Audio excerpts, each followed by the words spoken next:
Hello friends, हानिया study point में आपका बहुत बहुत स्वागत है। फ्रेंड्स, आज की इस क्लास में हम बिहार शिक्षक भर्ती 3.0 री एग्ज़ाम 2024 के लिए हिंदी का प्रैक्टिस सेट सोल्व करेंगे, जो बिहार शिक्षक भर्ती 6 से 8, 9 से 10 और 11 से 12 के लिए हिंदी सब्जेक्ट के लिए काफ़ी महत्वपूर्ण है। तो आइए बढ़ते हैं क्लास की तरफ। इससे पहले अगर आप चैनल पर नए हैं तो चैनल को सब्सक्राइब करें, और अगर सब्सक्राइब कर रखा है तो वीडियो को लाइक और शेयर जरूर करें। फ्रेंड्स, ये प्रैक्टिस सेट नंबर 10 है। 9 क्लासेस हमने चैनल पर अपलोड कर दी हैं, आप उन्हें जाकर देख सकते हैं। तो आइए बढ़ते हैं क्लास की तरफ और देखते हैं प्रश्न नंबर 51। मान स्वर कितने होते हैं? 7, 6, 9 या 8?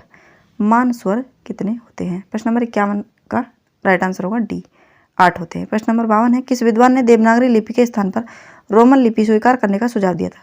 सुनीति कुमार चटर्जी, भोलानाथ तिवारी, काका कालेलकर, उदय नारायण तिवारी। प्रश्न नंबर 52, इसका राइट आंसर होगा सुनीति कुमार चटर्जी ने देवनागरी लिपि के स्थान पर रोमन लिपि स्वीकार करने का सुझाव दिया था। प्रश्न नंबर 53 है, माटी की मूर्ति शीर्षक से रेखाचित्र किस लेखक ने लिखा है? रांगे राघव, फणीश्वरनाथ रेणु, महादेव वर्मा या रामवृक्ष बेनीपुरी? प्रश्न नंबर 53 का राइट आंसर होगा option number D, Rambriksh Benipuri. प्रश्न नंबर 54 है, परिंदे कहानी को हिंदी की पहली कहानी किस आलोचक ने माना है?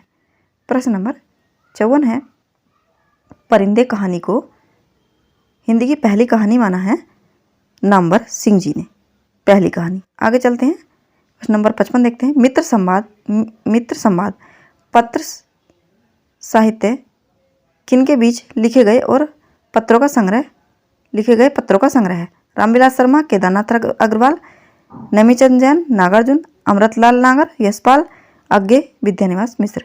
प्रश्न नंबर 55, इसका राइट आंसर होगा option number A, Ramvilas Sharma और केदारनाथ अग्रवाल जी के बीच लिखे गए मित्र संवाद पत्र साहित्य का संग्रह है। आगे चलते हैं, प्रश्न नंबर 56 देखते हैं। लगता नहीं है दिल मेरा आत्मकथा की लेखिका कौन है? कृष्णा अग्निहोत्री, मैत्री पुष्पा, मन्नू भंडारी, पद्मा सचदेवा। प्रश्न नंबर 56 का राइट आंसर होगा option number A, Krishna Agnihotri. प्रश्न नंबर 57 है, हिंदी जाति की अवधारणा के पुरस्कारकर्ता कौन है? अज्ञे, डॉक्टर नगेंद्र, रामविलास शर्मा या रामचंद्र शुक्ल? प्रश्न नंबर 57 का राइट आंसर होगा option number C, Ramvilas Sharma. प्रश्न नंबर 58 है, इनमें से कौन सी भाषा भारतीय संविधान की 8वीं अनुसूची में नहीं है? डोगरी, भोजपुरी, मैथिली या बोडो? प्रश्न नंबर 58 का राइट आंसर होगा ऑप्शन नंबर बी, भोजपुरी। प्रश्न नंबर 59 है, इनमें से कौन सी कृति प्रतिबंधित रही है? भारत भारती, चिंगारियाँ, बंदनी या झांसी की रानी? कौन सी कृति इनमें से प्रतिबंधित रही थी? प्रश्न नंबर 59 का राइट आंसर होगा ऑप्शन नंबर बी, चिंगारियाँ। आगे चलते हैं, प्रश्न नंबर 60 देख लेते हैं। जगदम्बा बाबू गाँव आ रहे हैं कहानी संग्रह किस कथा लेखिका का है? ममता कालिया, चित्रा मुदगल, मैत्री पुष्पा, राजी सेठ। जगदम्बा बाबू गाँव आ रहे हैं, इसका राइट आंसर होगा option number B, Chitra Mudgal. प्रश्न नंबर 61 है, विस्मय का आश्चर्य किस रस का स्थायी भाव है? विस्मय या आश्चर्य किस रस का स्थायी भाव है? वीर रस, हास्य रस, अद्भुत रस या रोद रस? 61 का राइट आंसर होगा ऑप्शन नंबर सी, अद्भुत रस। अद्भुत का विस्मय होता है। प्रश्न नंबर 61 है, आचार्य रामचंद्र शुक्ल के अनुसार सूर काव्य की ऐसी कौन सी बड़ी भारी विशेषता है जो तुलसीदास में उतनी नहीं है? छंद वैविध्य, रस वैविध्य, नवीन प्रसंगों की उद्भावना या प्रबंध पटुता? प्रश्न नंबर 61 का राइट आंसर होगा ऑप्शन नंबर सी, नवीन प्रसंगों की उद्भावना। प्रश्न नंबर 63 है, भाषा का वह साधन जिसके द्वारा मनुष्य अपने विचार दूसरे पर भली भांति प्रकट कर सकता है और दूसरे के विचार को स्पष्टतः समझ सकता है, यह परिभाषा किसकी है? कामता प्रसाद गुरु, किशोरीदास वाजपेयी, श्याम सुंदर दास या महावीर प्रसाद द्विवेदी? प्रश्न नंबर 63 का राइट आंसर होगा option number A, Kamta Prasad गुरु जी की यह परिभाषा है। प्रश्न नंबर 64 है, लोकनायक वही हो सकता है जो समन्वय करने का अपार धैर्य लेकर आया हो, उनका सारा काव्य समन्वय की विराट चेष्टा है। इन पंक्तियों के लेखक कौन है? ऑप्शंस अगले पेज पर हैं, ऊपर कर लेते हैं। रामचंद्र शुक्ल, हजारी प्रसाद द्विवेदी, नंदुलाल वाजपेयी या डॉक्टर नगेंद्र? प्रश्न नंबर 64 का राइट आंसर होगा ऑप्शन नंबर बी, आचार्य हजारी प्रसाद द्विवेदी जी की ये पंक्तियां हैं। प्रश्न नंबर 65 देखते हैं। भरत मुनि के रस सूत्र की अनुमिति पर आधारित व्याख्या किस आचार्य की है? भट्टलोलट, भट्टनायक, शंकुक या अभिनव गुप्त? प्रश्न नंबर 65, इसका राइट आंसर होगा ऑप्शन नंबर सी, शंकुक। प्रश्न नंबर 66 देख लेते हैं। सर्वप्रथम किस आलोचक ने अपने किस ग्रंथ में देव बड़े हैं कि बिहारी विवाद को जन्म दिया? मिश्र बंधु, हिंदी नवरत्न, पद्म सिंह शर्मा, बिहारी सतसे की भूमिका, कृष्ण बिहारी मिश्र, देव और बिहारी, लाला भगवान दीन, बिहारी और देव। प्रश्न नंबर 66, इसका राइट आंसर होगा ऑप्शन नंबर ए, मिश्र बंधु। हिंदी नवरत्न में मिश्र बंधु जी की जो पुस्तक है हिंदी नवरत्न, उसमें इस विवाद को जन्म दिया गया है कि देव बड़े की बिहारी। प्रश्न नंबर 66 का ये राइट आंसर होगा। आगे चलते हैं, प्रश्न नंबर 67 है, बंधा था विधु को किसने इन काली जंजीरों से, मणि वाले फड़ियों का मुख क्या भरा हुआ हीरो से। इन पंक्तियों में कौन सा अलंकार है? उपमा, रूपक, अतिशयोक्ति, रूपक या उत्प्रेक्षा। प्रश्न नंबर 67 का राइट आंसर होगा ऑप्शन नंबर बी, रूप का अतिशयोक्ति। प्रश्न नंबर 68 है, आचार्य रामचंद्र शुक्ल जी ने हिंदी साहित्य का इतिहास के आधुनिक गद्य साहित्य परंपरा का प्रवर्तन के अंतर्गत प्रथम उत्थान की कालावधि निर्धारित की है, कब से कब तक? प्रश्न नंबर 68, इसका राइट आंसर होगा संवत 1925 से संवत से 1950 विक्रमी संवत तक, बी इसका राइट आंसर होगा। प्रश्न नंबर 69 देखते हैं, देव किस जिले के रहने वाले थे? मैनपुरी, बनारस, गोरखपुर या इटावा। उत्तर प्रदेश के किस जिले के रहने वाले थे देव कवि? प्रश्न नंबर 69 का राइट आंसर होगा, 69 का राइट आंसर होगा डी, इटावा। अखरावट काव्य कृति के रचयिता कौन है? उस्मान, मलिक मोहम्मद जैसी, मंझन, कुतुबन। अखरावट और पद्मावत ये दोनों मलिक मोहम्मद जैसी की रचनाएं हैं। प्रश्न नंबर 71 है, आलपिन और गमला किस विदेशी भाषा के शब्द हैं? फ्रेंच, जापानी, अंग्रेजी या पुर्तगाली। आलपिन और गमला। प्रश्न नंबर 71 का राइट आंसर होगा डी, पुर्तगाली। आगे चलते हैं, प्रश्न नंबर 72 देखते हैं, भक्ति काल के किस कवि को जड़िया विशेषता से विभूषित किया गया है? चतुर्बुद्ध दास, नंददास, सूरदास या परमानंद दास। प्रश्न नंबर 72 का राइट आंसर होगा ऑप्शन नंबर बी, नंददास जी को जड़िया विशेषण से विभूषित किया गया है। प्रश्न नंबर 73 है, रचना के आधार पर वाक्य के भेद कितने होते हैं? 6, 3, 8 या 4। प्रश्न नंबर 73 का राइट आंसर होगा ऑप्शन नंबर सी, 8। प्रश्न नंबर 74 है, कत दिखाए कामनी दई, दामिनी को यह बाय, थरथराती सो तन फिरे, फरफराती घन माहे। किस कवि की पंक्ति है? अब्दुल रहीम खान खाना, बिहारी लाल, सैयद गुलाम नबी रसलीन, भिखारी दास। प्रश्न नंबर 74 का राइट आंसर होगा ऑप्शन नंबर सी, सैयद गुलाम नबी, जिनका रसलीन के नाम से जाना जाता है इनको। प्रश्न नंबर 75 है, हिंदी के मध्यकाल का भक्ति आंदोलन भारतीय चिंतन धारा का स्वाभाविक विकास है, यह मान्यता किसकी है? आचार्य रामचंद्र शुक्ल की, आचार्य हजारी प्रसाद द्विवेदी की, डॉक्टर रामकुमार वर्मा, राहुल सांकृत्यायन। प्रश्न नंबर 75 का राइट आंसर होगा ऑप्शन नंबर बी, आचार्य हजारी प्रसाद द्विवेदी की। आगे चलते हैं और प्रश्न नंबर 76 देखते हैं, दंडी के काव्यशास्त्रीय ग्रंथ का नाम क्या है? प्रतिदर्श, काव्यालंकार, काव्यदर्श या साहित्य दर्पण। प्रश्न नंबर 76 का राइट आंसर होगा ऑप्शन नंबर सी, काव्यदर्श। प्रश्न नंबर 77 है, सन 1954 में प्रकाशित नई कविता पत्रिका के संपादक कौन थे? अज्ञे, धर्मवीर भारती, नरेश मेहता या जगदीश गुप्त। प्रश्न नंबर 77 का राइट आंसर होगा नरेश मेहता।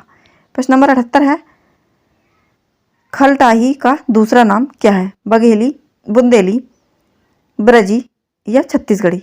खलटाही बोली का दूसरा नाम क्या है? प्रश्न नंबर 78, इसका राइट आंसर होगा छत्तीसगढ़ी। प्रश्न नंबर 79 है, स्वनिम का अर्थ क्या है? वर्ण, अक्षर, शब्द या ध्वनि। इसका राइट आंसर होगा ऑप्शन नंबर डी, ध्वनि। आगे चलते हैं, प्रश्न नंबर 80 देखते हैं,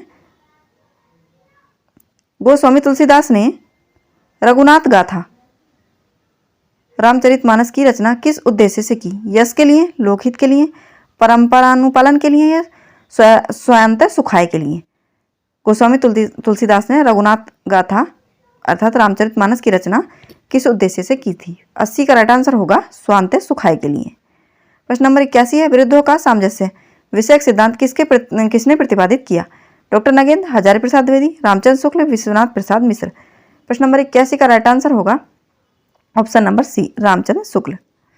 82 है, किस सूफी कवि की रचना में दोहा चौपाइयों के स्थान पर बरवे चौपाई छंद बंद का प्रयोग हुआ है? नूर मोहम्मद, कुतुबन, मुल्ला दाऊद, कासिम शाह। प्रश्न नंबर 82, इसका राइट आंसर होगा ऑप्शन नंबर ए, नूर मोहम्मद। आगे चलते हैं, प्रश्न नंबर 83 देख लेते हैं, भट्ट लोलट के द्वारा प्रतिपादित मत कौन सा है? उत्पत्तिवाद, अभिव्यक्तिवाद, भोगवाद या अनुमितिवाद। भट्ट लोलट के द्वारा प्रतिपादित मत कौन सा है? प्रश्न नंबर 83 का राइट आंसर होगा उत्पत्तिवाद। प्रश्न नंबर 84 है, काव्य शोभाकारान धर्मानाकार प्रक्षते उक्ति के लेखक कौन है? आचार्य भामा, आचार्य विश्वनाथ, आचार्य मम्मट, आचार्य दंडी। प्रश्न नंबर 84 का राइट आंसर होगा ऑप्शन नंबर डी, आचार्य दंडी। प्रश्न नंबर 85 है, सदन मिश्र की भाषा की विशेषता क्या है? पूर्वीपन, सहज एवं प्रभावमयी भाषा, उर्दू की प्रमुखता, किस्सा गोई। प्रश्न नंबर 85, इसका राइट आंसर होगा ऑप्शन नंबर ए, पूर्वीपन सदन मिश्र की भाषा की विशेषता है। प्रश्न नंबर 86 है, कविता की तीसरी आंख के लेखक कौन है? शेरगंज गर्ग, मृदुला गर्ग, प्रभाकर श्रोत्री, इनमें से कोई नहीं। प्रश्न नंबर 86, इसका राइट आंसर होगा ऑप्शन नंबर सी, प्रभाकर श्रोत्री। आगे चलते हैं और प्रश्न नंबर 87 देख लेते हैं। भक्ति काल को हिंदी काव्य का स्वर्णयुग किसने कहा है? मिश्र बंधु ने, रामचंद्र शुक्ल ने, गिरियर्सन ने, हजारी प्रसाद द्विवेदी ने। भक्ति काल को हिंदी काव्य का स्वर्णयुग सर्वप्रथम किसने कहा है? 87 का राइट आंसर होगा ऑप्शन नंबर सी, गिरियर्सन जी ने कहा है। 88 है, हिंदी के काव्य भाषा परक समीक्षा का नाम क्या है? विजय देव नारायण शाही, डॉक्टर रघुवंश, रामस्वरूप चतुर्वेदी, नेमीचंद जैन। प्रश्न नंबर 88 का राइट आंसर होगा option number C, Ramswaroop Chaturvedi. प्रश्न नंबर 89 है, संवेदनात्मक ज्ञान और ज्ञानात्मक संवेदन सूत्र के प्रयोक्ता कौन है?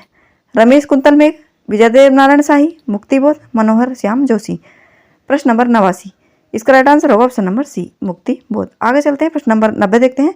आचार्य रामचंद्र शुक्ल ने किस कवि को कठिन काव्य का प्रेत कहा था? भूषण को, केशव दास को, देव को या मतीराम को? आचार्य रामचंद्र शुक्ल ने केशव दास जी को कठिन काव्य का प्रेत कहा है। आगे चलते हैं, प्रश्न नंबर 91 है, वाक्यम रसात्मकम काव्यम काव्य परिभाषा के प्रस्ताव कौन है? पंडित राज जगन्नाथ, आचार्य वामन, आचार्य दंडी, आचार्य विश्वनाथ। प्रश्न नंबर 91 का राइट आंसर होगा ऑप्शन नंबर डी, आचार्य विश्वनाथ। प्रश्न नंबर 92 है, तुलसीदास चंदन घिसे के लेखक कौन है? विद्यानिवास मिश्र, हरिशंकर परसाई, कुबेरनाथ राय, इनमें से कोई नहीं। प्रश्न नंबर 92 का राइट आंसर होगा तुलसीदास चंदन घिसे के लेखक है Harishankar Parsai, B right answer होगा। प्रश्न नंबर 93 है, कुट्टी चातन नाम से हिंदी के किस साहित्यकार ने निबंध लिखे हैं? हजारी प्रसाद द्विवेदी, आज्ञे, जैनेन्द्र कुमार, वासुदेव शरण अग्रवाल। प्रश्न नंबर 93 का राइट आंसर होगा आज्ञे जी ने कुट्टी चातन नाम से निबंध लिखे हैं। प्रश्न नंबर 94 देखते हैं, बांगरू किस उपभाषा वर्ग की बोली है? पश्चिमी हिंदी है, पूर्वी हिंदी है, बिहारी है या पहाड़ी है? बांगरू किस उपभाषा वर्ग की बोली है? 94 का राइट आंसर होगा पश्चिमी हिंदी। आगे चलते हैं और प्रश्न नंबर 95 देखते हैं, उदयभान चरित के लेखक कौन है? लल्लू लाल, सदल मिश्र, सदा सुखलाल या इंशाअल्लाह खां? उदयभान चरित के लेखक कौन है? प्रश्न नंबर 95 का राइट आंसर होगा इंशाअल्लाह खां। उदयभान चरित का दूसरा नाम है रानी केतकी की कहानी। आगे चलते हैं, प्रश्न नंबर 96 है, अमन का राग, इसके लेखक कौन है? भवानी प्रसाद मिश्र, मुक्तिबोध, शमशेर बहादुर सिंह या त्रिलोचन? अमन का राग। प्रश्न नंबर 96, इसका राइट आंसर होगा शमशेर बहादुर सिंह अमन के राग के लेखक हैं। प्रश्न नंबर 97 देखते हैं, कालक्रम अनुसार इन रचनाओं का सही क्रम इंगित कीजिए। प्रश्न नंबर 97, इसका राइट आंसर होगा डी, पहले मिर्गावती, पद्मावत, मधुमालती और फिर चित्रावली। आगे चलते हैं, प्रश्न नंबर 98 देख लेते हैं। प्रश्न नंबर 98 है, प्रकाशन वर्ष के अनुसार निम्नलिखित आत्मकथाओं का सही अनुक्रम बताइए। प्रश्न नंबर 98, तो इसका राइट आंसर है अर्धकथानक, टुकड़े टुकड़े दास्तान, आज के अतीत, मुड़ मुड़ कर देखता हूँ, ये इसका राइट आंसर होगा। आगे चलते हैं, प्रश्न नंबर 99 देखते हैं, प्रकाशन वर्ष के अनुसार निम्नलिखित महाकाव्यों का सही अनुक्रम बताइए। प्रकाशन वर्ष के अनुसार, तो पहले प्रिय प्रवास है, साकेत है, कामायनी और उर्वशी है। 99 का बी राइट आंसर होगा। प्रश्न नंबर 100 है, स्पर्श व्यंजनों को उच्चारण स्थान के आधार पर कितने भागों में बांटा गया है? स्पर्श व्यंजनों को उच्चारण स्थान के आधार पर कितने भागों में बांटा गया है? इसका राइट आंसर होगा 5 भागों में बांटा गया है। प्रश्न नंबर 101 देखते हैं, ये लास्ट प्रश्न है। राम नरेश त्रिपाठी ने हिंदी, उर्दू, बांग्ला और संस्कृत की लोकप्रिय कविताओं का संकलन कितने भागों में किया है? 6, 7, 10, 8। इसका राइट आंसर होगा राम नरेश त्रिपाठी ने हिंदी, उर्दू, बांग्ला और संस्कृत की लोकप्रिय कविताओं का संकलन जो है वो 8 भागों में किया है। तो फ्रेंड्स, ये थे हमारे पूरे 50 प्रश्न। आपको कैसे लगे कमेंट में ज़रूर बताएं, और आपने 50 प्रश्नों में से कितना स्कोर किया ये भी आप कमेंट में ज़रूर बताएं। फ्रेंड्स, ये क्लास बिहार शिक्षक भर्ती के लिए काफ़ी महत्वपूर्ण है। आपको क्लास कैसी लगी ये कमेंट में ज़रूर बताएं, और मिलते हैं अगली क्लास में। तब तक के लिए धन्यवाद।